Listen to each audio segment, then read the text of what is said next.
Hello everyone, I hope आप सभी लोग बढ़िया होंगे।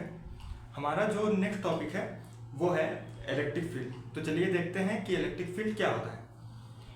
इलेक्ट्रिक फील्ड किसी भी चार्ज पार्टिकल के चारों ओर का वो रीजन होता है जहाँ पे वो इलेक्ट्रिकल इफेक्ट क्रिएट करता है, ठीक। या दूसरे शब्दों में हम लोग बोलें तो ये बोल सकते हैं कि ये एक फिजिकल क्वांटिटी होता है जो कि इलेक्ट्रिक इफेक्ट के स्ट्रेंथ को क्या करता है, मेजर करता है, ठीक। और इलेक्ट्रिक फील्ड को हम दो और नाम से जानते हैं।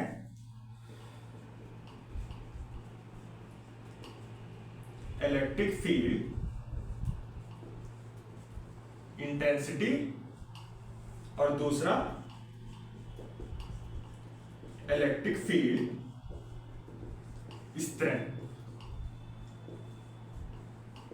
ठीक। अगर हमारे पास कोई भी सिस्टम ऑफ चार्जेस हैं यहां पे, ठीक, और उनसे कुछ डिस्टेंस दूर किसी भी पॉइंट पे हमारा टेस्ट चार्ज रखा हो, ठीक। तो जो हमारे सिस्टम ऑफ चार्जेस हैं वो टेस्ट चार्ज के ऊपर क्या लगाएंगे, फोर्स लगाएंगे, कोई ना कोई क्या लगाएंगे, इलेक्ट्रिक फोर्स लगाएंगे। लेट्स से कि इलेक्ट्रिक फील्ड क्या है, राइट डायरेक्शन में है, फोर्स का डायरेक्शन। तो इलेक्ट्रिक फील्ड को हम लोग डिफाइन कर सकते हैं जो force experience by test charge divided by test charge, ठीक। तो हम लोग इलेक्ट्रिक फील्ड की एक और डेफिनेशन लिख सकते हैं। वो लिख सकते हैं कि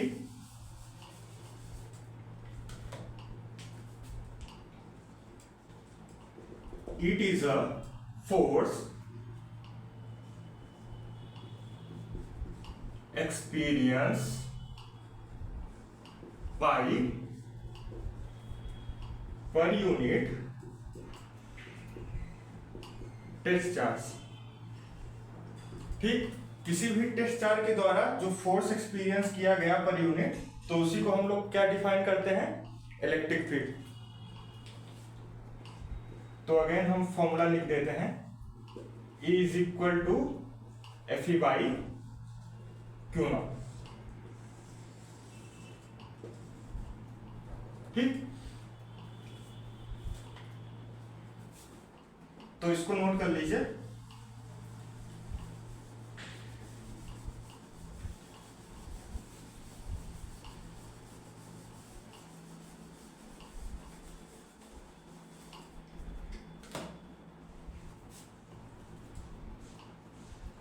अब जो हमारा इलेक्ट्रिक फील्ड है, लाइक इलेक्ट्रोस्टैटिक फोर्स, ये भी हमारा क्या होता है, वेक्टर क्वांटिटी होता है, ठीक। इधर एक जगह फॉर्मूला पे लिख देते हैं, E is equal to Fe by Q naught. दूसरा चीज, इसका यूनिट क्या हो जाएगा हमारा, न्यूटन पर कूलम, क्योंकि फोर्स की यूनिट क्या होती है, न्यूटन, और चार्ज की यूनिट कूलम।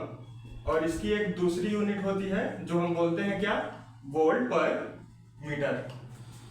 अगर हम डायमेंशन की बात करें तो हम इसका डायमेंशन भी इजीली निकाल सकते हैं। यहां पे जो हमारा न्यूटन है, किसकी यूनिट है, फोर्स। तो फोर्स का डायमेंशन क्या होता है, mn t to the power -2। और क्यू नॉट चार्ज का डायमेंशन क्या होता है, चार्ज का डायमेंशन होता है करंट इनटू टाइम। तो यहां से जो हमारा इलेक्ट्रिक फील्ड का डायमेंशन आएगा वो आएगा m l t to the power -3 I to the power -1, ठीक। तो इसको नोट कर लें।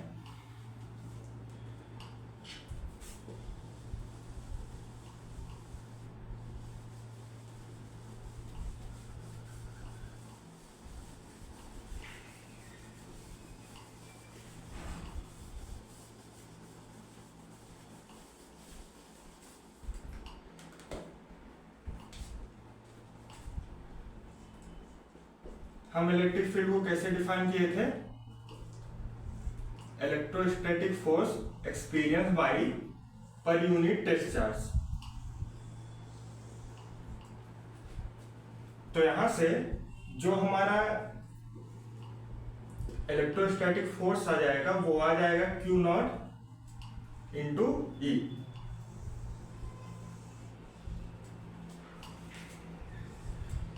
तो मतलब हम लोग लिख सकते हैं कि if test charge Q naught placed in an electric field E, it will experience force Fe is equal to Q not E। ठीक। और एक चीज, अगर हमारा ये वाला टेस्ट चार्ज पॉजिटिव होगा तो हमारा इलेक्ट्रिक फील्ड पैरेलल होगा किसके? इलेक्ट्रोस्टैटिक फोर्स के हमेशा। और अगर हमारा टेस्ट चार्ज निगेटिव हुआ तो हमारा जो इलेक्ट्रिक फील्ड है वो एंटी पैरेलल होगा किसके? इलेक्ट्रोस्टैटिक फोर्स के। ठीक, तो इस पॉइंट को नोट कर लीजिए। तो हम लोग आगे चलते हैं।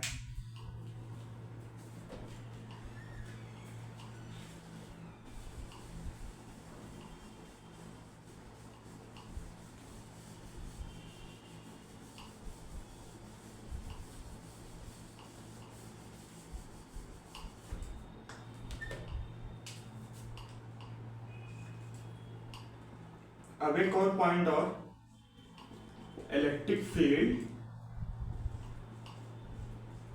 follows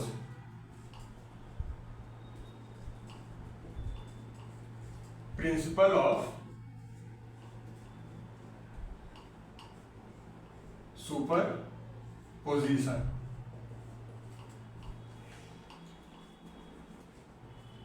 इसका मतलब ये है कि अगर हमारा कोई भी पी पॉइंट पे किसी भी सिस्टम के द्वारा जो सिस्टम ऑफ चार्जेस के द्वारा जो इलेक्ट्रिक फील्ड प्रोड्यूस किया जाएगा किसी भी पॉइंट पे, वो वेक्टर सम होगा किसका? जितने भी चार्जेस हैं उनके द्वारा जो इंडिविजुअली इलेक्ट्रिक फील्ड प्रोड्यूस किया जा रहा है, तो उसी का क्या होगा? हमारा वेक्टर सम होगा। ठीक, तो हम इसको लिख सकते हैं ऐसे कि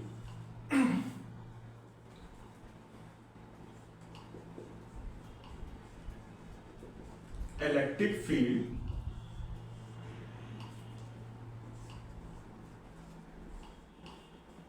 produced by system of charges at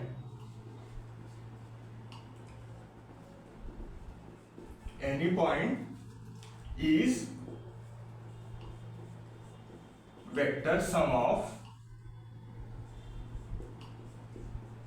electric field produced by each charge individually। ठीक, मतलब उस पॉइंट पे जो हमारा इलेक्ट्रिक फील्ड रहेगा वो जितने भी सिस्टम ऑफ चार्जेस हैं उनके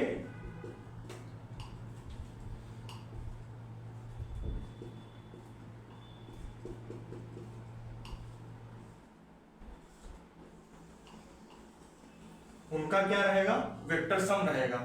उनके इलेक्ट्रिक फील्ड का वेक्टर सम रहेगा। ठीक, तो इसको नोट कर लीजिए।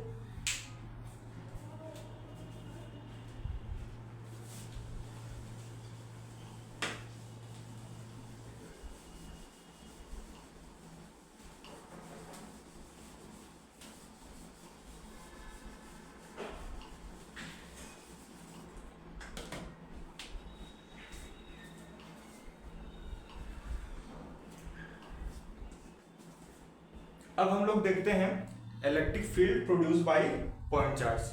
ठीक,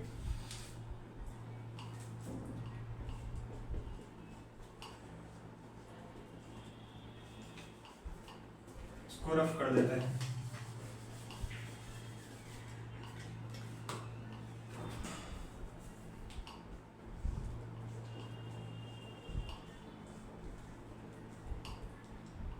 electric field by point charge.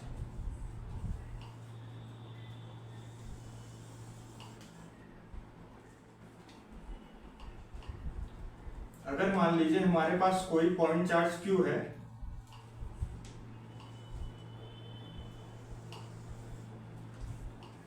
और यहां पे हमारा टेस्ट चार्ज है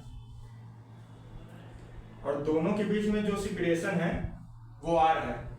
ठीक, तो इस Q चार्ज के कारण ठीक इलेक्ट्रिक फील्ड कितना प्रोड्यूस होगा, तो हम उसको कैसे डिफाइन कर सकते हैं, E is equal to Fe by Q naught. ठीक, तो E is equal to Fe। Electrostatic force क्या होगा दोनों के बीच में, अगर ये मान लीजिए कि ये भी पॉजिटिव है ये भी पॉजिटिव है, तो ये राइट डायरेक्शन में क्या लगाएगा, इलेक्ट्रोस्टैटिक फोर्स लगाएगा। ठीक, तो यहाँ पे इलेक्ट्रोस्टैटिक फोर्स को हम लोग क्या लिख सकते हैं, K Q naught by R square into Q naught.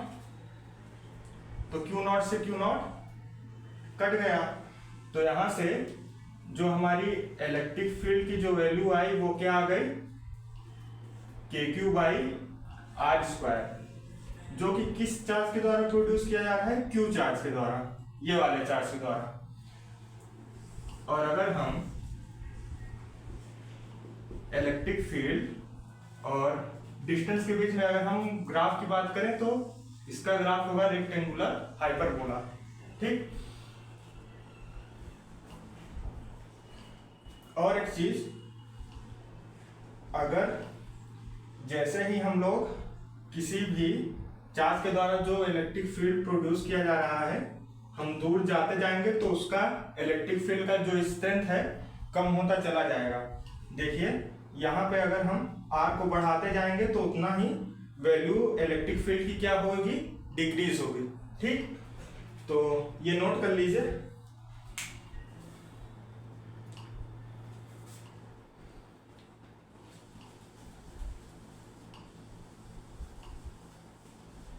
तो अब इसका इलेक्ट्रिक फील्ड का हम लोग क्या देख लेते हैं, वेक्टर फॉर्म।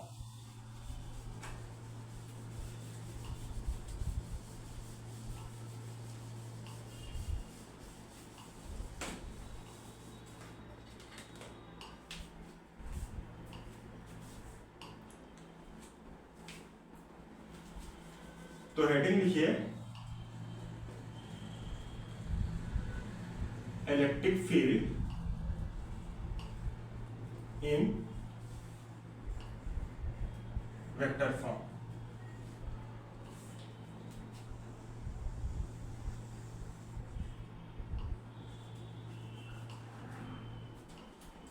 हम लोगों ने क्या देखा, जो इलेक्ट्रिक फील्ड की जो फॉर्मूला आया हमारा वो आया के क्यू बाई आर स्क्वायर।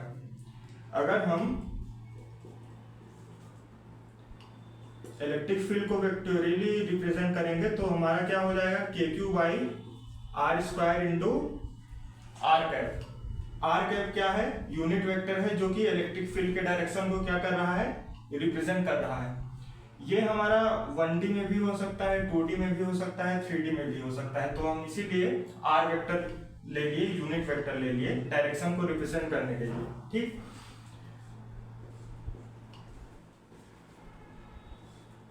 तो यहां से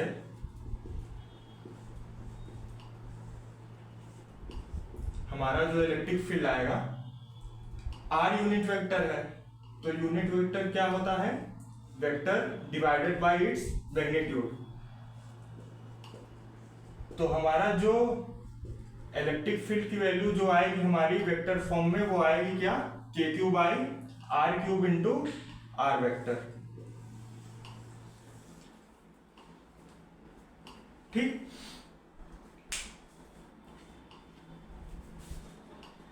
और जहां पे हमारा जो टेल है, टेल उस चार्ज के साइड होगा जो क्या करेगा,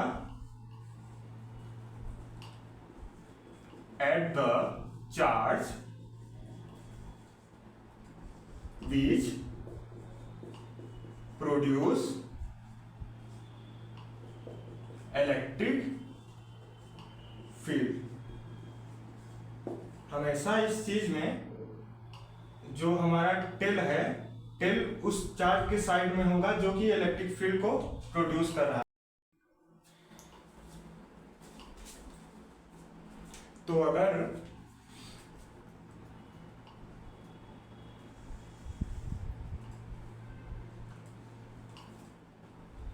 हमारे पास कोई भी चार्ज है, मान लीजिए जो कि है 3 माइक्रोकूलम, और जिसका पोजीशन वेक्टर है हमारा 2 1 3, और ये कोई पॉइंट P है जिसका पोजीशन वेक्टर है 4 6 4। ठीक। अब इस 3 माइक्रोकूलम के कारण हमको P पॉइंट पे क्या निकालना है, इलेक्ट्रिक फील्ड निकालना है। तो इलेक्ट्रिक फील्ड निकालने के लिए सबसे पहले हम लोग को क्या पता होना चाहिए, आर वेक्टर पता होना चाहिए और उसका मैग्नीट्यूड पता होना चाहिए। तो हमको P पॉइंट पे निकालना है क्या, इलेक्ट्रिक फील्ड। तो आर वेक्टर क्या हो जाएगा हमारा, आर वेक्टर हो जाएगा 4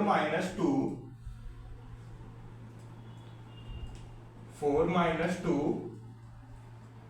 I cap plus 6 - 1 J cap plus 4 - 3 K cap. ठीक। तो यहां से जो हमारा आर वेक्टर आएगा वो आ जाएगा 2I cap plus 5J cap plus 1 K cap. तो ये हमारा आर वेक्टर आ गया, और इसका अगर हम मैग्नीट्यूड निकालेंगे आर वेक्टर का तो क्या हो जाएगा, 2 square plus 5 square plus 1 square. तो आर वेक्टर का जो मैग्नीट्यूड आया हमारा 5 5 जा 25 4 √30। ठीक। तो अब हम लोग क्या कर सकते हैं, इलेक्ट्रिक फील्ड इसके द्वारा हम इजीली निकाल सकते हैं। तो इलेक्ट्रिक फील्ड वेक्टर फॉर्म में हमारा क्या होता है, के की वैल्यू 9 × 10⁹ और चार्ज हमारा क्या है, Q 3 माइक्रोकूलम, तो 3 × 10⁻⁻6 कूलम